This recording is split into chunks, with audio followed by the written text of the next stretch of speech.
స్వాగతం మా అద్భుతమైన కథల ప్రపంచానికి. అమృత స్టోరీ బుక్. మనం మంచి స్థాయిలో ఉన్నాం కదా అని కింద స్థాయి వాళ్ళని మాటలతో కానీ చేతలతో కానీ అవమానించకూడదు అని చెప్పేదే ఈ కథ. మరి కథలోకి వెళ్ళిపోదామా? అమ్మా, చాలా ఆకలిగా ఉంది. నిన్నటి నుంచి పని లేదు. తినడానికి ఏమీ లేదు. మీరు కొంచెం తినడానికి ఏమైనా ఇస్తారా? ఎక్కడ చూసినా నీలాంటి వాళ్లే. ఇలా అడగడం కంటే ఏమైనా చేసుకుని బ్రతకొచ్చు కదా. అసలు ఎక్కడ చూసినా మీరే ఏదో ఒక వంక చెప్పడం బాగా అలవాటైపోయింది. అయ్యో, అలా కాదమ్మా. నిజంగానే పని దొరకలేదు. పరిస్థితి బాగోక అడిగాను. మీరు డబ్బులు ఇవ్వకపోయినా పర్వాలేదు. తినడానికి ఇవ్వండి చాలు. పిల్లలు కూడా చాలా ఆకలితో ఉన్నారు. ఇప్పుడు ఇదంతా నాకెందుకు చెప్తున్నావు? మీ బాధలు వినే అంత ఓపిక, సమయం రెండూ నా దగ్గర లేవు. ముందు ఇక్కడ నుండి వెళ్ళు. ఇలా నందిని అతన్ని అక్కడ నుండి పంపించేస్తుంది. ఇంటికి వచ్చిన తరువాత, రంగయ్య, నువ్వు పని ఎందుకు అంత ఆలస్యంగా చేస్తున్నావు ఈరోజు? అది ఈ రోజు కొంచెం ఒంట్లో బాలేదమ్మా. అందుకే కాస్త ఆలస్యం అయ్యింది. పనంతా అయిపోయి వచ్చింది. త్వరగా చేసేస్తాను. నీకు జీతం తీసుకునేటప్పుడు అంతా బానే ఉంటుంది. పని చేసేటప్పుడు మాత్రం ఆరోగ్యం బాగోదు. అది కాదమ్మా, నిన్న రాత్రి నాకు బాగా జ్వరం వచ్చింది. అందువల్లనే. అవన్నీ నాకు చెప్పకు. నువ్వు త్వరగా పని పూర్తి చేసి వెళ్తే మాకు బయట కొంచెం పనుంది. మేము వెళ్ళాలి. నీ వల్ల ఇప్పటికే ఆలస్యమైంది. వెళ్ళి త్వరగా పూర్తి చెయ్యి. ఆ రోజు సాయంత్రం నందిని వాళ్ళమ్మ ఇలా మాట్లాడుకుంటారు. నందిని, నువ్వు నీ ప్రవర్తన మార్చుకోవాలి. అందరితో నువ్వు చాలా దురుసుగా ప్రవర్తిస్తున్నావు. అది అంత మంచిది కాదు. రంగయ్య గురించా? ఆయన పని ఆలస్యం చేయడం ఆయన తప్పు. నువ్వు నన్నంటావేంటి?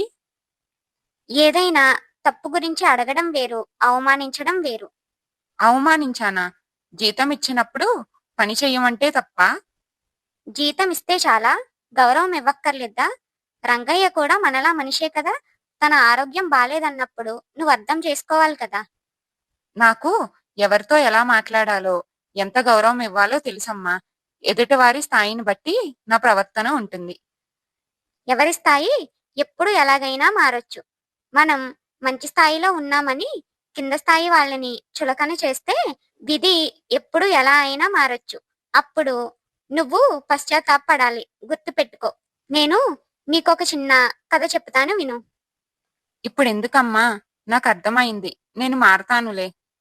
ఇది వట్టి కథ కాదు, ఒక సత్యం. ఒక చిన్న అడవిలో ఒక రాయ, కొబ్బరికాయ ఇలా మాట్లాడుకుంటున్నాయి. ఎప్పుడు చూసినా అదే చోట్ల ఉంటావు. నాకు నిన్ను చూస్తేనే చిరాకు అనిపిస్తుంది. నన్ను చూడు, ఎంత ఎత్తులో ఉంటానో. నాకు ఉండే గౌరవమే వేరు. నన్ను పూజలో వాడతారు, పవిత్రంగా చూస్తారు. కానీ నువ్వెందుకు పనికిరావు. ఎందుకు అలా తక్కువ చేస్తున్నావు? ప్రతి ఒక్కరికి స్థానం ఉంటుంది. నీ స్థానం అది, నా స్థానమేమో ఇది. నీ స్థానం ఏంటి? రోడ్డు మీద ఉండడమా? అసలు ఎందుకు పనికిరాకపోవడమా? కొన్ని రోజులు గడిచాక ఒకరోజు రాత్రి, స్వామి, మీ ముందు పగిలిపోయాక నేను చేసిన తప్పు ఒప్పుకోవాలి అనుకుంటున్నాను. నేను కొన్ని రోజుల క్రితం ఎత్తులో ఉన్నాను అన్న గర్వంతో ఒక రాయిని నీ వల్ల ఏ ప్రయోజనం, ఉపయోగం లేదు అని అవమానించాను. అది తప్పని నాకు అర్థమైంది. నువ్వు సరిగ్గా చూడు. నువ్వు అవమానించిన రాయి నేనే. నువ్వు అవమానించిన కొన్ని రోజులకి కొంతమంది వచ్చి నన్ను తీసుకుని వెళ్లారు, గుర్తుందా? వాళ్ళే నాకు ఈ రూపం ఇచ్చి ఇక్కడ పెట్టారు. అయ్యో స్వామి, అంటే ఆ రోజు నేను అవమానించిన అదే రాయి ముందు నేను నా జీవితం ముగించానా? నువ్వు పనికిరావు అని నిందించిన నేనే నీకు నైవేద్యం అయ్యానా? నన్ను క్షమించండి. అందుకే ఎవరిని వారి స్థితిని చూసి తక్కువగా చూడకూడదు. సమయం అందరికీ ఒక అవకాశం ఇస్తుంది. ఈ రోజు కింద ఉన్నవాడు రేపు ఎత్తులో ఉండవచ్చు.